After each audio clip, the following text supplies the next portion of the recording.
You know what, I think I should probably start reviewing Season 6 of Friendship is Magic. How long has it even been since the Season 6 premiere aired? Couldn't have been that long, could it?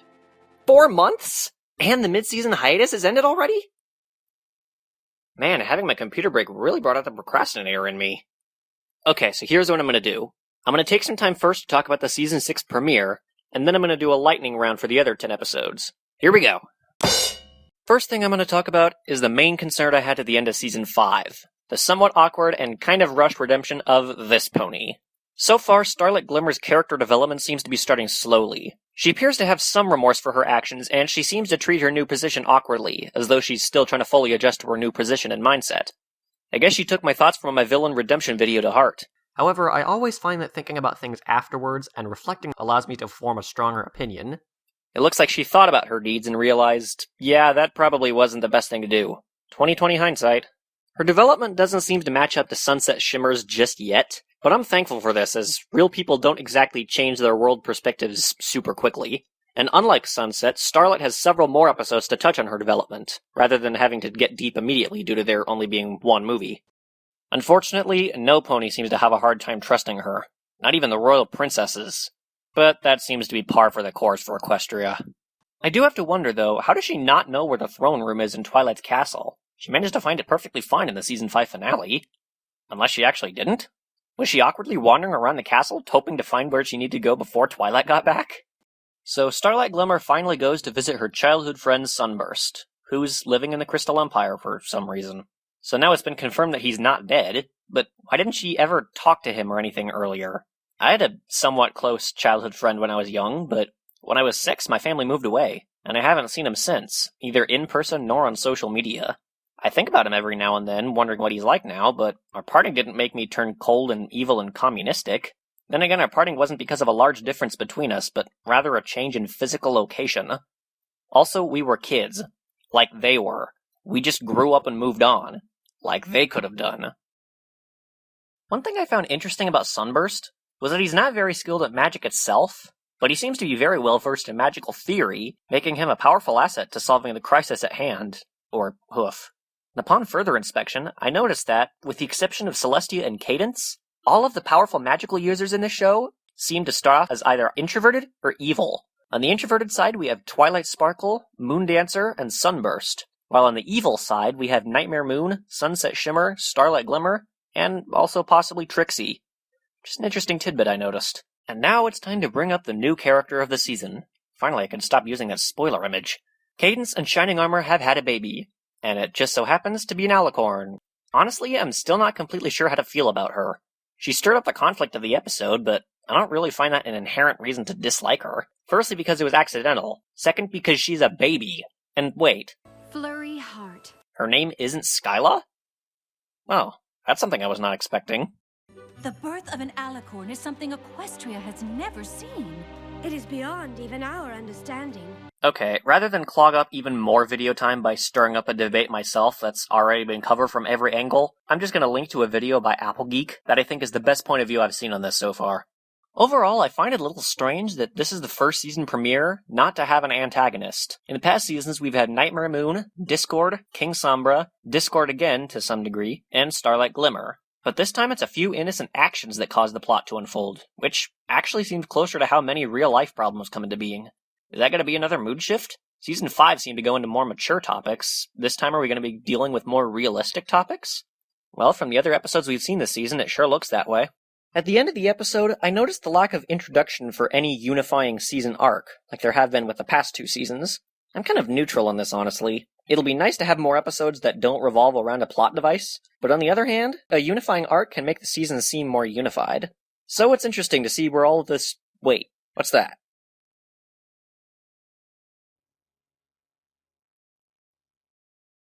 Well, I'm sure there are already a ton of headcanons out there on this. That's what I get for waiting this long to review the season premiere. Firstly, Maud is awesome. I don't think I need to say anything more about that. Secondly, the faces in the episode were also awesome. The facial expressions just get better and better throughout the seasons. Third, I had different expectations for this episode. I thought the episode would wind up like this. Pinkie is unable to buy the fancy rock pouch for Maud, so instead she gets Rarity to make, a simpler one, which Maud would love just as much, because, she doesn't really seem to be a fancy type. But the plot we got instead was a bit more like the story that the title is referencing, which makes more sense in hindsight, I guess. One thing I was wondering about during the episode, though, I figured Maud would probably get Pinkie's party cannon back, but wasn't there an officially released video where Pinkie says she has 3 party cannons? 3! Huh. Well, regardless of that, it's a really nice episode about 2 sisters who do love each other, and I think that, at least, was pulled off very well. So this episode is kind of a follow-up to Crusaders of the Lost Mark, which was my absolute favorite episode of Season 5. Overall, though, I don't really have a whole lot to say about this episode. I thought it was neat seeing the CMC still as friends after they get their cutie marks, despite them branching off to do other activities, and it was great seeing them put their newly discovered talents into action to help Tender Taps, who I'm told was shipped with Apple Bloom almost immediately. Now this episode I thought was really good, and considering the main character here, that's definitely saying something. Now on my first viewing, I managed to predict both that Spike would win the contest by the power of friendship, and that he would relinquish his claim to the throne to Ember. But despite this predictability, it was definitely a better Spike-centric episode than all of the other ones. Beyond Spike, I have to first note that Twilight has joined the other princesses in the fact that they really do nothing, despite what Celestia is claiming. And then when Twilight and Rarity follow Spike, they manage to change their costumes super fast, and I couldn't help but wonder if this might be a lingering remnant from Rarity's inspiration manifestation period. I love the variety of new characters we saw in this episode. Dragon Lord Torch got a few laughs out of me, but ultimately he seems kind of flat. This makes his change of heart towards Ember at the end feel kind of shoehorned into me, as though it was just to put a checkmark on the villain redemption requirement.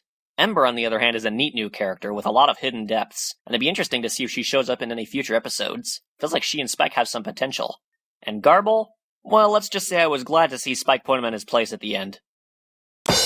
One of the biggest things I thought was interesting about this episode was that, as Starlight pointed out, Twilight forgave Starlight's actions, but still holds a grudge against Trixie. What's up with that? Is stealing a magic amulet that turns its user evil somehow worse than brainwashing a village into communism and then going back in time to alter history? And also, didn't Trixie try to redeem herself in her last appearance? And another thing, some said Trixie doing the moonshot manticore mouth dive seemed like suicide. I can definitely see where they're coming from. That could have been pretty dark if Starlight hadn't showed up. And honestly, even with some saying this is more of a the show must go on kind of attitude, it's been hard for me to unsee that. Oh gosh, this episode. Super cringy. Before the cringe, though, Dash finally becomes an actual Wonderbolt. Sweet. And she quickly gets nicknamed the same name the bullies at flight school called her. Not sweet. Honestly, though, Dash was kind of overcomplicating things throughout this entire episode. She could have just asked the Wonderbolts not to call her that, and say that bullies used to call her the same thing when she was a kid, and she hated it. I mean, I don't know if that would have worked or not, but she could have at least tried. And what Dash did instead? Well, not until well into Oppression of Applejack did I get what she was going for. And then the cringe kicked in. Go ahead and call me Fourth Ride Philly if you want, but she yucks. Make it stop. In fact, a lot of ponies call me Reading Rainbow. Seriously, Dash, that's enough. Just call me Care Mare. Stop it already! They don't call me Rainbow Fast for nothing. Ah! I'm honestly not exaggerating all that much. I can wind up getting physically uncomfortable if something is written to be really awkward like this is. Also, I guess Dash hasn't heard the rule that you do not try to give yourself a nickname. Unless you're coming up with a YouTube username, seriously, don't do it. And Spitfire explaining that all of the other members have embarrassing nicknames too? Could have said that a lot sooner, girl. And finally, Dash trying to change the routine during a public viewing of a Wonderbolts performance, the first one that she's going to truly participate in, no less, just to make herself look better? I have no words for that. Okay, basically, the very beginning and very end of this episode were pretty good. Everything in between, not so much. Okay, calm down. We're back on a good episode now. Okay, I'm good. Okay. So we start off with a really nice episode opener. I love the town song at the beginning, that was good. And as for the rest of the episode, it seems like we finally have our obligatory Christmas Carol parody. Now, of course I knew how the story was going to play out because of this, but it was still good. Although Snowfall Frost's plot to destroy Hearthswarming caught my attention, as it felt more like something from The Grinch. So, I guess this episode is basically The Grinch meets Christmas Carol meets My Little Pony. I did think that Snowfall's villainous backstory seems a little underwhelming. Her teacher told her to hate Hearthswarming, and so she hated Hearthswarming. But then I thought, that's why she was portrayed by Starlight. Also, this can actually be a genuine thing that might happen to impressionable little children. The only other thing I really have to say about this episode involves the ghost of Hearth's warming future. Before I knew who that ghost might be, I thought it might be Derpy, because that ghost in the original story doesn't actually talk, or Fluttershy. But nope, I was wrong. It was Luna. Ah well. And speaking of Luna, when I first heard Luna's song, I think I probably liked it, but I'm not particularly inclined to say that I loved it. Even afterwards, when I heard a whole lot of hype about it, I didn't really think much of that. Then I heard the remix made by Odyssey Eurobeat, whose music drew me into this fandom, and sweet Celestia, can you say New Light? So far, this is my favorite episode of Season 6. I loved the way the story was told, and the humor was perfect. Every pony shows off some of their strengths and weaknesses here, and they play off of each other really well to resolve the issues that there arise. The only other thing I want to mention is that duplicate Pinky. It stirred up more talk than I figured it might, but then again, we're dealing with the My Little Pony fandom. I should stop underestimating that kind of thing. Anyway, I've read a few neat fanfics about the life that this supposedly escaped Mirrorpool clone made for herself. But before I found all that, someone in the chat room suggested that this is actually the Equestria Girl's Pinkie Pie. And honestly, that's what I'm going to go with now. Which means that this scene from the Friendship Games bloopers is in my headcanon. This is another episode that I really don't have a whole lot to say about. The moral in this episode is a pretty solid one. Honestly, I can think of a few people I know in real life that I think would benefit from it. But frankly, the way it was told seemed a little awkward. Applejack, of all ponies, just happens to be complaining about overcomplicating things while hypocritically doing the most comically overcomplicated chore on the farm. I mean, everything we see her do afterward is much less overcomplicated than the way she feeds the pigs, so the whole thing just seems kind of engineered.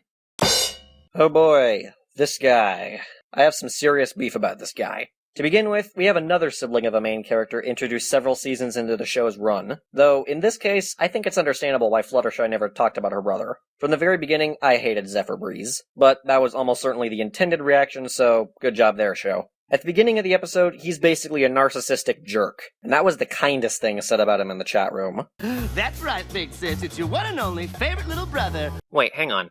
Fluttershy's older than Zephyr Breeze? We may not be as bold as you, Fluttershy. And she's the more assertive one in her family? Wow, surprises all around. Also, clearly nothing is actually happening between Zephyr and Rainbow Dash. So why are people shipping them? I am kind of disappointed at how quickly everything was resolved here. Again, this seems to be par for the course in Equestria. Though I will admit, Zephyr admitting that he needs help is a good first step towards overcoming personal issues like this. Other than all that, though, this episode was decent, though that song at the end kind of popped up out of nowhere. Fluttershy is my favorite pony, and seeing her with such a wide variety of emotions and behaviors was a nice sign of character development. Also, that smug expression was pretty amusing, as was that ruffled mane. Why do I like ruffled mane Fluttershy so much? Although the road to getting there could have been better, I thought the eventual message of this episode was a strong one. And I liked how Pinky and Rarity played off of each other and realized they need to use their own strengths to accomplish their tasks. I also enjoyed the dynamic between Saffron and her father, too. They start off with some tension between them and make up for it at the end very realistically. I am surprised that Zesty Gourmand didn't have a sudden change of heart at the end of the episode, though. That was unexpected. Also, I feel a little bad for the Carpenter ponies. They were called in to completely remodel the restaurant, and then later that day they were called back in to change everything back to the way it used to be. And this isn't related solely to this episode, but I'm loving how we're being introduced to more varied ponies now. We're seeing more diverse designs and physiques, even for one-off characters, or even background characters. And that's the first half of Season 6. Whew. From now on, I'm going to try to get thoughts videos for upcoming episodes out on a cleaner schedule. At some point, I'll probably also share my thoughts on the 3 Equestria Girls movies in preparation for the 4th one, which I personally am looking forward to. Until then, I'm going to be listening to Odyssey's mix of Luna's Future on repeat. See y'all later.